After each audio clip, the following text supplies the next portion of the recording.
Yo, Zio here, and today I'm gonna talk a bit about the gen strategy and the error thing. I have it scripted slightly, but I'm probably gonna get off track. I'll probably just cut it in post if that happens too badly. Well, anyway, let's get to it. So, on April 21st, Furet revealed the strategy on stream, and it's kind of a simple concept. You just turn the gen on when all the zombies are on the map, and it just kills 5 zombies. Uh, Simple, easy. That's all there is to it. Of course, execution of it and planning is not simple because it's Origins. Now you're seeing what exactly makes it happen in GSC. Basically, what happens is when you turn the generator on, it wants to respawn the Templars that are supposed to like interrupt you. But other codes have pretty strict limit of how many AI actors can be on the map. So what they do is they just like want to get normal zombies off the map so the Templar zombies can fit in. So they take 5 random zombies off the map and they spawn the Templars instead. There is some further logic in here that could sometimes make it not be 5, but generally it's 5. So that's all nice and easy, and then on April 26th, I've been made aware that Molman is having issues with his mem-tree values. It's basically a limit of stuff that can be allocated before the game shits itself. That's like massive oversimplification, but just so you understand, there's like certain limits of certain things that can be done or allocated in game before it's like it can't handle it anymore. So mem-tree is one of those things. And while playing, he opened a tracker and found out that his value is definitely way too high, and he's about to error. And he does in fact error a day later. So in order to talk about how we proceed from there, I need to say a few words about the debugging functions in Plutonium. Plutonium has some very cool features that allow us to sort of narrow down our sources of leaks, allocations, that kind of things. There are certain commands that dump certain aspects of the game. For example, if you want to track the shield allocations, we can use a certain command and it will just show which exact function is taking how many things. So if we see something is taking like 4,000 variables, that might be fine, but it might not. And we can analyze that. So it's not like a golden way to immediately know all the errors, but it's definitely the future of figuring out what's going on. And there's also one that helps with the memtree stuff. So memtree is like the most complicated of them all because the memtree is actually holding like a lot of things. So child variables are only responsible for like local variables inside GSC functions. And memtree is like strings, entities, all that kind of things. So it's harder to analyze and there is a lot more data. But yeah, we have those functions and we can take advantage of that to see what's going on. Before he errored, I asked him to provide me with a dump. He just executes a command and that dumps a whole log to a text file in a Plutonium folder, and he sends that to me. And then I have a lot of data to actually try to figure out what's going on, because well, I normally don't really get myself involved into error stuff, but it's Origins. I have a weakness towards Origins, so I said fuck it, let's just try to see what's going on. So I basically did immediately. I jumped on it, and the same day I tweeted out that the error is not actually avoidable. And that was incorrect. But the fact that it was incorrect was caused by me misunderstanding some information that I got. So basically, in order to make it like fast and reliable, I also consulted with Plutonium devs, and they did point me to the right direction with the zombie being improperly removed from the map, and not all of the animations related to the zombie are cleaned. And they said it's similar to the Rise. But the issue was that I wasn't exactly aware how die-rise error worked. That's a skill issue. I should have asked. It was easy, but I just like didn't. So based on that, I've concluded that each generator kills a zombie and then leaks, and that is not the case. So that was source of the problem.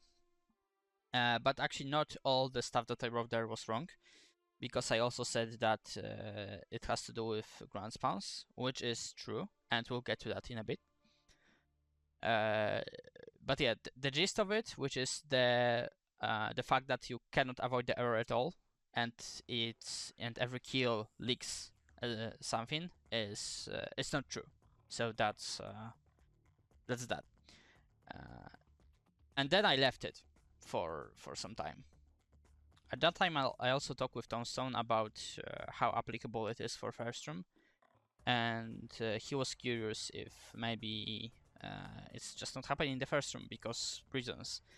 And since I kind of knew that I didn't know absolutely everything, I've decided to just make a quick patch for him to test. So he jumped on a game with that patch. What this patch did was basically just automatically dump information to his logs. So he just basically played the game and he just collected info. He killed like 1,000 zombies one round, and then he sent me his log. And then I was turbo confused because there were no leaks, like nothing. So that raised some questions in my head, and also I remembered that Ford specifically said that he tested it up to the error, the animation error, the standard error on Origins. Well, of course, we can't really go back because he since quit the community. The vote is no longer available, but I was certain that he said that, and now also I got the dump from Tone and nothing. So yeah, I was confused. I talked with Pluto again, and they actually added a really cool feature. Basically, they made a tool built into the launcher that tells you in real time when something is leaking. So I waited for that update. I couldn't exactly test right at that time, but I did started testing a day later, and there were some very interesting conclusions from that. Basically, I had a proof now that it's not actually every single kill leaking. That's simply not the case. And then I did 2 streams. I'll also tell you now how to do those tests yourself. So a really handy tool for that is Power Toys. It's a Microsoft program, basically some extensions for Windows. Very handy is a tool that makes a window always be on top. So I would basically have my Plutonium on, and then I would use the Power Toy to make the Plutonium console be on top of the game, so I could see it at all times. If you have second monitor, you can also do that, but I personally just find it handy to have the console right on my game, so I can like look at the game and on the console at the same time. Then I also had my patch, which I'm actually gonna put in the description if you want to use it. Basically, it does. It creates that log dump every 25 kills. It also gives you permanent zombie blood now. Then in order to enable that print with leaks, you have a div on the screen now. And then how to actually read that. So you should see 3 different leaks. Now it's related to audio and it's unrelated to this error completely. It just happens. Deal with it. Ignore it. Then there is unscripted error, which is the error that's directly tied to zombies leaking because they're dying. And there is the anim tree leak, which is caused by a zombie that's respawning in the ground, basically just falling under the map. It fails to respawn, basically. But it's also not that important because it doesn't really happen that often. It's quite rare. It's not realistically going to affect the error that much. What you're most interested in is the unscripted thing. If I hit the generator very frequently, it happens a lot, but when I hit it slower, it doesn't happen. And that is to do with killing zombies that are respawning.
Now I'm gonna show you some places in the code. Again, there are animations that are just played by the game naturally, like when the zombie is running. It's like it's not strictly related to the scripts, but there are some animations that are just like played by the script because they directly are effect of scripts running. Like the scripts are navigating certain things happening. I'm not sure if I'm expressing myself properly, but I hope you get what I mean. So the animations that are created and initialized by the script I are also need to be they need to either end naturally or they need to be properly cleaned up by the script. So what happens here when the generator kills zombies that are in certain animations called by the script? That delete function is called, and that function doesn't cause that cleanup function to run. So if the zombie is during the animation caused by the script and is deleted, it's different from like killing it. If you kill a zombie, it's not actually deleted. The health goes to zero. Completely different logic. When it's deleted, it's gonna leak because those animations are not cleaned. They're gonna remain there forever, and those are your leaks. So now I'm showing like few places in the code. Just I'm gonna say that it's like it's not like full story of it. I just found critical places that I know for certain do affect this error, and the leaks I was getting when testing, those are the places when those leaks were happening. But it might not be all, so feel free to dig deeper into it. So basically, you're gonna leak if the zombie that the generator kills is raising from the ground spawn or is in like a mantle animation. So it jumps through the window or it jumps like from the ground spawn hill on the playable area, because those animations are played from scripts. If it's just like running, it's fine. So let's take this ground spawn. The zombie is raising. That's an animation. Then the animation ends. It runs few steps. Not a script animation. Then it mantles down. That is a script animation. Then it chases you. Not a script animation anymore. So if it dies either while raising or mantling from the generator, you're leaking. So the way for players now to figure out how to use the gen strategy is find which generator is most optimal for zombies to like get out of the script animations as fast as possible. Basically, you want zombies to be in the playable area as fast as possible, and when you hit the gen and when you kill them while they're in playable area, you should be safe. So it is now up for you all to test that and figure out. I'll also remind you that it will be faster in co-op because the spawn rate is faster in co-op. So I guess it's gonna be a separate consideration whether it's worth it or not for solo and co-op. Although, yeah, I'm not here to tell you how to run the strat or whether it's actually viable or not. I just want to explain the error as best as I can. So I also mentioned in my initial tweet that it relates to how zombies die on Die Rise, and it's true. Because on Die Rise the same thing applies. When they are in that elevator shaft, they are starting to swing their hands like crazy, and that's an anim script. So when they fall off while swinging, that's your leak on Die Rise. So that's like an anecdote I thought I would mention since I did talk about Die Rise in my tweets. Okay, so this was a mess to record. I'm not sure how well it went. That's all I know right now. I feel confident enough to share this as an update. Hopefully I didn't mess anything now. Yeah, basically I felt responsible for like actually figuring out this particular error since I made the tweet, and I know I made some people stop play Origins, or rather stop practice the strategy. So yeah, it felt like I should get to the bottom of it. So yes, you can actually play the strategy, but you have to practice the timing for it. And I mean, who knows? You can figure out for how long you can do the strategy in fast way, and you can afford leaks, and at which point you need to stop. So that might also be a strategy. So there's actually a really high depth into this strategy, which I think might be cool because, well, I think complex strategies are always fun for zombies. It's like it makes the game not just be about running around, and Origins has always been good. Always some new innovations. I love seeing players do some crazy shit on the map. So I think this is just gonna be another element that adds to that puzzle. So yeah, if there's any updates, I'll probably tweet. I'll put comments underneath this video. Feel free to ask some questions. I'll try to answer them as best as I can. So hopefully I also showed good enough and explained how to test your timings using that leak print. But if you're unsure, you can also just ask in comments. But yeah, that's all. I've been talking a lot. I don't know. Yeah, I don't know how well it went. Hopefully, and hopefully it's fine. But yeah, that's all I have to say for now. So see ya.